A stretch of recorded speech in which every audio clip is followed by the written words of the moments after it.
Good morning, student. Welcome you all. So today we are going to start or discuss a new type of determiners, that is demonstrative determiners. So as you all know that we have already done the article. So today we'll start the demonstrative determiners. So determiners demonstrative. So demonstrative determiners means to demo someone or somebody. Suppose आपको एक topic मिला है, ठीक है, एक project मिला है जिसे आपको कंप्लीट करना है. अब जब आपको कोई प्रोजेक्ट मिला है और उस प्रोजेक्ट के बारे में आपको एक्सप्लेन करना है, राइट, आपको प्रेजेंटेशन देना है टू एक्सप्लेन योर प्रोजेक्ट. सो जब आप प्रोजेक्ट अपना एक्सप्लेन करोगे, सो जैसे सपोज आपका साइंस का प्रोजेक्ट है, सो आप साइंस के प्रोजेक्ट के बारे में बता रहे हो कि my project is so and so. अब जब आप प्रोजेक्ट के बारे में, तो उस प्रोजेक्ट का नाम क्यों ना लोगे बार बार, आप बोलोगे दिस या दैट और दीज और दो से उसको एक्सप्लेन करोगे. तो वही क्या होते हैं, demonstrative determiners. So basically demonstrative determiners के कुछ रूल्स हैं. Let's discuss one by one. First is the word demonstrate means to show और टू इंडिकेट समथिंग. अब जो वर्ड डेमोन्स्ट्रेट है वो बेसिकली कब यूज़ होता है कि किसी चीज़ को शो करना है या किसी चीज़ को इंडिकेट करना है, तब हम डेमोन्स्ट्रेट वर्ड का यूज़ करते हैं. Alright. Second is a demonstrative tell us about the location of something relative to our position. अब डेमोन्स्ट्रेटिव क्या करते हैं, किसी चीज़ की, किसी पर्टिकुलर चीज़ की हमें लोकेशन बताते हैं, ठीक है, या पोजीशन हमें डिस्क्राइब करते हैं. क्लियर. जैसे सपोज मैंने यहाँ बोला कि ये पेन है मेरे पास, सो अभी ये पेन मेरे पास है, सिंगुलर है, तो क्या मैं इसको कैसे मैं बोलूँगी, दिस इज अ पेन. ये क्या है, पेन है. सपोज अगर ये पेन मुझसे दूर है, थोड़ा सा डिस्टेंस पे है, तो क्या मैं बोलूँगी, that is a pen. Alright. So हम किसी चीज़ को डेमोन्स्ट्रेट करते हैं, मीन्स उसकी लोकेशन बता रहे हैं, उसकी पोजिशन बता रहे हैं. Alright. So next is the demonstrative determiner is used to show how far or near the noun is. अब demonstrative determiners है. अब demonstrative determiners हमेशा किसको डिस्क्राइब करते हैं, noun. Okay. they tell us about noun always. so अब demonstrative भी हमें noun के बारे में बताएंगे. तो ये यहाँ पे ये बता रहे हैं कि पर्टिकुलर noun हमसे कितना दूर है और हमसे कितना पास है. Alright. So, demonstrative, there are four demonstrative: this, that, these and those. Alright, so there are four type of demonstrative determiners: this, that, these or those. Next is, for these words to act as demonstrative, they must be in front of a noun. अब ये हमेशा क्या रहते हैं, हमेशा noun से पहले रहते हैं, फ्रंट ऑफ नाउन रहते हैं ये demonstrative. See the examples. That porridge was delicious. So porridge, so here the word porridge means kind of, अब दलिया कह दो, एक फूड होता है एक्चुअली, ठीक है, लिक्विड फूड जिसे हम कहते हैं. हलवा भी कह सकते हैं, दलिया भी कह सकते हैं, उसे पॉरेज कह सकते हैं. पॉरेज कहते हैं, फूड है. So that porridge was delicious. वो पॉरेज क्या था, बहुत डिलीशियस था. So here the that is determiner. यहाँ पे डिटर्मिनर क्या है, दैट. अब पॉरेज थोड़ा दूर होगा, एक ही पॉरेज की हम बात करें, that's why we put that, because that is used for singular. Alright. और जब बहुत फार है तो फार की कंडीशनर सिंगुलर है, तब हम दैट का यूज कर सकते हैं. अब देखो यहाँ पे डिस्क्रिप्शन है कि आप how to recognise the pronoun demonstrative और the determiners demonstrative. So that porridge. So here the word porridge. So the word porridge means, porridge is a noun. Okay, porridge food है, porridge noun है. So before noun we put that. So हम particular porridge के बारे में बात कर रहे हैं. जब हम next sentence में आप देखिए, next sentence में हम क्या यूज कर रहे हैं, that was delicious. So that के just was helping verb है, and then adjective का यूज किया जा रहा है. There is no noun in this sentence. Okay, we can't see any noun in this sentence. So here that word is pronoun. यहाँ पे that क्या है, pronoun है.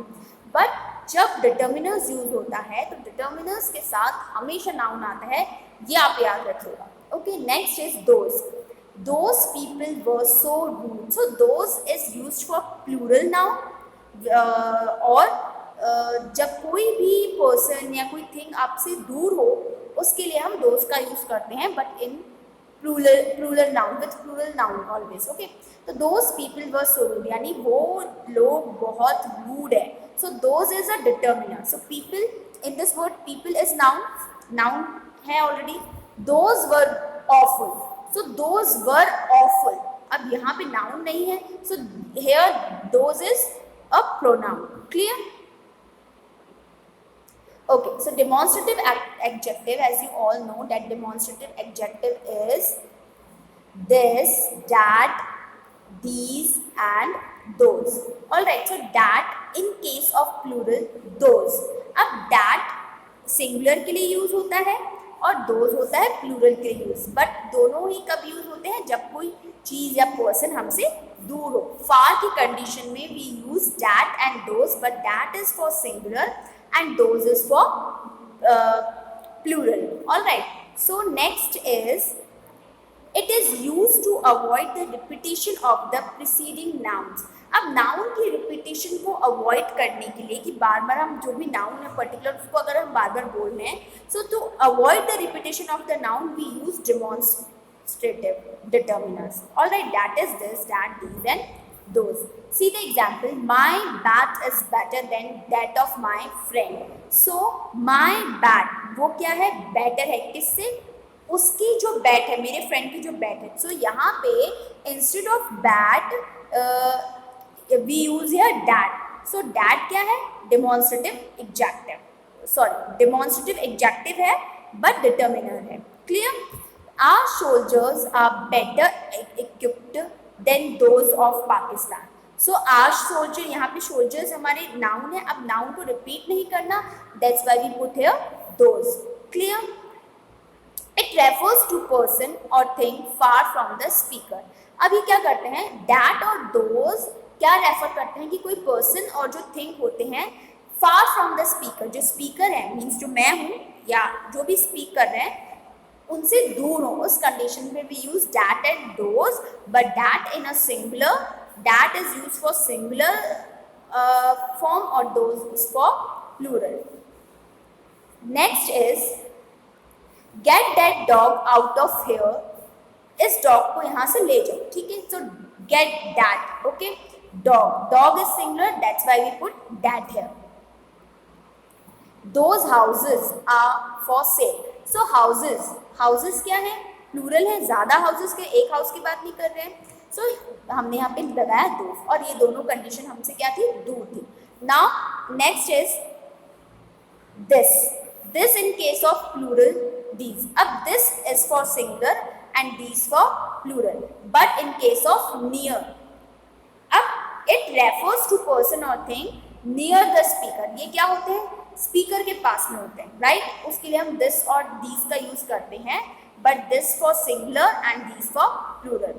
सो this book is very interesting. So here book is noun, so this book is singular, that's why we put here this.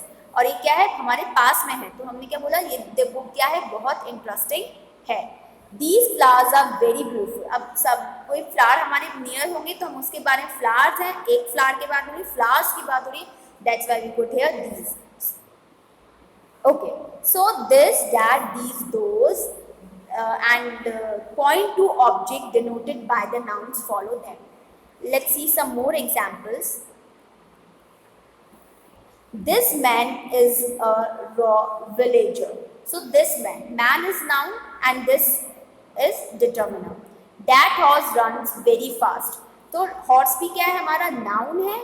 Okay, और that, अब that horse में भी जो horse है वो हमसे दूर होगा, that's why we put here that. So these mangoes are plural, so हमने यहाँ पे क्या put किया, these. Girls also plural, हमने यहाँ पे those क्या, girls क्या थी, दूर थी. So these mangoes are very sweet and those girls must be rewarded. So this and these point to the object which are near. Remember these things, this and these point to the object which are near, while that and those point to the distance object.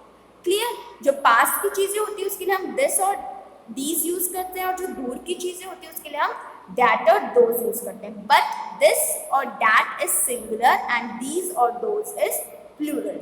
Alright, so I hope you all have must understood this demonstrative determiners.